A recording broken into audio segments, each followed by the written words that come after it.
ပြောမနေပါနဲ့တော့ကွာ don't mention it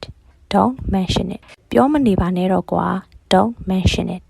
don't mention it ကျွန်တော်မသိဘူး I have no idea I have no idea ဒီစကားစုလေးကိုတော့တစုံတစ်ယောက်ပြောတာကိုနားမလည်ဘူးမသိဘူးလို့ပြောတဲ့နေရာမှာသုံးပါတယ်ကျွန်တော်မသိဘူး I have no idea I have no idea အတိအကျတော့မဟုတ်ပါဘူး not exactly not exactly ဒီစကားစုလေးကတော့အကြောင်းအရာတစ်ခုကိုမဟုတ်ဘူးလို့ပြောခြင်းနဲ့သို့တော်လည်းအတိအကျပြောလို့မဖြစ်ဘူးယဉ်ကျေးစွာနဲ့မဟုတ်ဘူးလို့သွယ်ဝိုက်ပြောခြင်းတဲ့အခါမှာသုံးပါတယ်အတိအကျတော့မဟုတ်ပါဘူး not exactly not exactly ငါ့ကိုဖုန်းပြန်ခေါ်ပြီးပါ call me back call me back ငါ့ကိုဖုန်းပြန်ခေါ်ပြီးပါ call me back call me back နောက်ထပ်တစ်လုံးကတော့ငါ့ကိုခွင့်လွှတ်ပါ forgive me forgive me နောက်ထပ်တစ်လုံးကတော့ငါ့ကိုခွင့်လွှတ်ပါ forgive me forgive me လက်မလျှော့နဲ့ don't give up don't give up လက်မလျှော့နဲ့ don't give up don't give up နောက်ထပ်တစ်လုံးကတော့အစားစားအရာရာဘယ်လိုလဲအဆင်ပြေလား how is everything how is everything ဒါကိုနှုတ်ခွန်းဆက်တဲ့နေရာမှာလည်းသုံးပါတယ် how is everything how is everything နောက်ထပ်တစ်လုံးကတော့အဲ့လိုမလုပ်ပါနဲ့ don't do like that don't do like that နောက်ထပ်တစ်လုံးကတော့ငါပြောတာနားထောင် listen to me listen to me ငါပြောတာနားထောင် listen to me listen to me နောက်ထပ်တစ်လုံးကတော့တိတ်တိတ်နေ be quiet be quiet တိတ်တိတ်နေ be quiet be quiet နောက်ထပ်တစ်လုံးကတော့ညာဘက်ကိုကိုယ်ပါ turn right turn right turn right turn right မင်းအစင်သစ်ဖြစ်ပြီလား are you ready are you ready မင်းအစင်သစ်ဖြစ်ပြီလား are you ready are you ready ခမညာနားလည်ရဲ့လား do you understand do you understand ငါတို့သွားကြမလား shall we go shall we go ငါတို့သွားကြမလား shall we go shall we go နောက်တစ်လုံးကတော့မင်းသဘောပါပဲ up to you up to you မင်းသဘောပါပဲ up to you up to you နောက်ထပ်တစ်လုံးကတော့အရန်စိတ်ဝင်စားစရာကောင်းပါတယ် very interesting အရန်စိတ်ဝင်စားစရာကောင်းပါတယ် very interesting very interesting နောက်ထပ်တစ်လုံးကတော့စဉ်းစားကြည့်ပါဦး think about it think about it စဉ်းစားကြည့်ပါဦး think about it think about it နောက်ထပ်တစ်လုံးကတော့ခဏလေးစောင့်ပေးပါနော် wait for a moment ခဏလေးစောင့်ပေးပါနော် wait for a moment wait for a moment နောက်ထပ်တစ်လုံးကတော့ဒီနားလေးတင် just here just ဒီနားလေးတင် just here just here နောက်ထပ်တစ်လုံးကတော့ပြန်လာခဲ့ get back get back ပြန်လာခဲ့ get back get back ဒီလောက်ပါပဲ that's all that's all ဒီစကားစုလေးကတော့ကိုပြောချင်တဲ့အကြောင်းအရာတစ်ခုမှနောက်ထပ်ထပ်လောင်းပြောစရာမရှိတော့ဘူးဆိုတဲ့နေရာမှာသုံးပါတယ်ဒီလောက်ပါပဲ that's all that's all နောက်တစ်ခုကတော့ငါလည်းဒီလိုပဲထင်တယ် I think so I think so ဒီစကားစုကိုတော့အကြောင်းအရာတစ်ခုအပေါ်မှာကိုကမှန်ကောင်းမှန်နိုင်တယ်ဖြစ်ကောင်းဖြစ်နိုင်တယ်လို့ထင်တယ်သို့တော့တေချာမှုတော့မရှိသေးဘူးဆိုတဲ့နေရာမှာသုံးပါတယ်ငါလည်းဒီလိုပဲထင်တယ် I think so I think so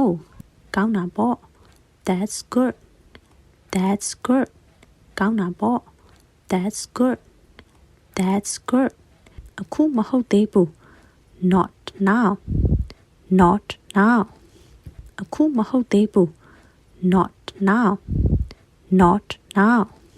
ကျွန်တော်စမ်းကြည့်ပါရစေ let me try let me try ဒီစကားစုလေးကိုတော့ကျွန်တော်စမ်းကြည့်ပါရစေ let me try let me try မင်းကြိုက်တယ်လို့လို့ do as you like do as you like ဒါလေးကိုတော့ကိုကတစ်စုံတစ်ခုကိုလှုပ်ခွင့်တော့ပေးလိုက်တယ်ဒါပေမဲ့အဲ့ရပေါ်မှာကိုဟာသဘောကျမှုဈေးနှက်မှုမရှိတဲ့အခါမှာအသုံးပြုပါတယ်တနည်းအားဖြင့်ဇယားထက်သန်မှုမရှိပဲဘာဖြစ်ဖြစ်ရတယ်ဆိုတဲ့သဘောမျိုးမှာပေါ့နောက်ထပ်ဗာများလိုအပ်ပါသေးလဲ anything else anything else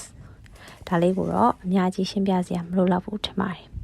သူ့အတိတ်ပဲအတိုင်းပဲဘာလို့သေးလဲလို့မေးချင်တဲ့အခါမှာသုံးပါတယ်ဒီစကားစုလေးကိုတော့စားတောက်ဆိုင်တွေအခြားသောဝန်ဆောင်မှုပေးတဲ့နေရာတွေမှာအသုံးပြုတာများပါတယ်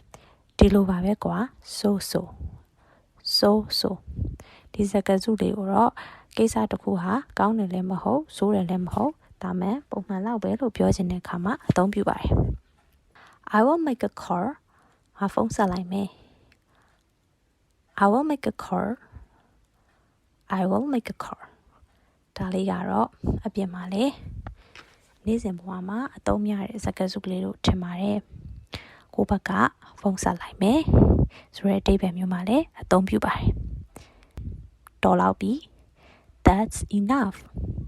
that's enough ဒါကိုတော့အပြုအမူတစ်ခုခုသို့မဟုတ်စကားတစ်ခုခုကိုကိုကမကောင်းဘူးလို့ယူဆတဲ့အတွက်ကြောင့်မလို့ဆက်မလုပ်သင့်တော့ဘူးရပ်လိုက်ပါလို့တားကျင်တဲ့အခါမှာသုံးပါတယ်ဒါကိုတခါတလေဒေါသထွက်နေတဲ့အချိန်စိတ်မကြည်လင်တော့တဲ့အချိန်မှာလည်းသုံးတတ်ကြပါတယ်တင်ကိုတစုံတစ်ယောက်ကဒီစကားစုအသုံးပြုလာပြီဆိုရင်တော့တင်ဟာတင်လုပ်တဲ့အရာကိုရပ်လိုက်တတ်ပါတယ်ရပါတယ်ကိစ္စမရှိပါဘူး never mind ဒီစကားစုကိုတော့ကိုကအဆင်ပြေတယ်စိတ်ပူစရာမလိုဘူးစိတ်ထဲမထားပါနဲ့လို့တစ်ဖက်သူကိုဖော်ပြခြင်းတဲ့နေရာမှာသုံးပါတယ်ငါတို့အရင်ကတွေ့ဘူးလား have we met before ဒါလေးကိုတော့ကိုကလူတစ်ယောက်ယောက်ကိုတွေ့တဲ့အခါယဉ်နီးတယ်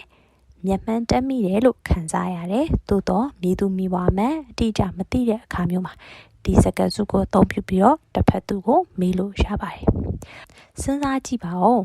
try to think ဒီစကားစုလေးကိုတော့တစ်စုံတစ်ခုကိုမေ့နေလို့စဉ်းစားကြည့်ပါဦးမှတ်မိမှာပါလို့ဖော်ပြခြင်းတဲ့နေရာမှာသုံးပါတယ်ပျော်ရွှင်ပါစေ have a good time ဒီစကားစုလေးကိုတော့တယောက်ယောက်ကအပြင်သွားတော့မယ်ခရီးသွားတော့မယ်ဒါကိုသင်ကကောင်းကောင်းပါပြောခဲ့ပါလို့ဖော်ပြခြင်းတဲ့နေရာမှာအသုံးပြုပါတယ်ကောင်းသောအချိန်လေးတစ်ခုဖြစ်ပါစေလို့ဆုမွန်ကောင်းတောင်းမိတာနဲ့အတူတူပါပဲငါနဲ့လိုက်ခဲ့ come with me ဒီစကားစုလေးကိုတော့သူ့အတိတ်ပဲအတိုင်းပဲမိမိနဲ့အတူလိုက်ခဲ့လို့ခေါ်တာပဲဖြစ်ပါတယ်ဒါကိုလူမာတယ်မဟုတ်ပဲပစ္စည်းတွေတတ်မဲ့တွေမှာလည်းအတူတွဲပြီးတော့ပါလာတယ်လို့ပြောချင်တဲ့အခါမှာအသုံးပြုပါတယ် try yourself မိမိကိုယ်တိုင်လုပ်ပါကြိုးစားပါ try yourself ဒီစကားစုလေးကတော့အသစ်တစ်ခုခုကိုမိသူအကူအညီမှမယူပဲမိမိကိုယ်တိုင်အရင်စမ်းကြည့်ပါသုံးကြည့်ပါလုပ်ကြည့်ပါလို့တိုက်တွန်းခြင်းတဲ့အခါမှာသုံးပါတယ်အဲ့ဒါမှလည်းကိုယ်နဲ့ကိုင်မကိုင်အဆင်ပြေမပြေကိုသိနိုင်ပါဆိုရဲအတိတ်ပဲမျိုးပါမင်းဝင်မပါနဲ့ you stay out of it ဒီစကားစုလေးကိုတော့မိမိနဲ့မသက်ဆိုင်တဲ့အရာတစ်ခုမှာဝင်ရောက်ပတ်သက်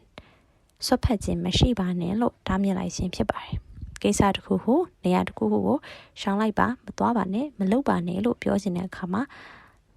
အသုံးပြုပါတယ်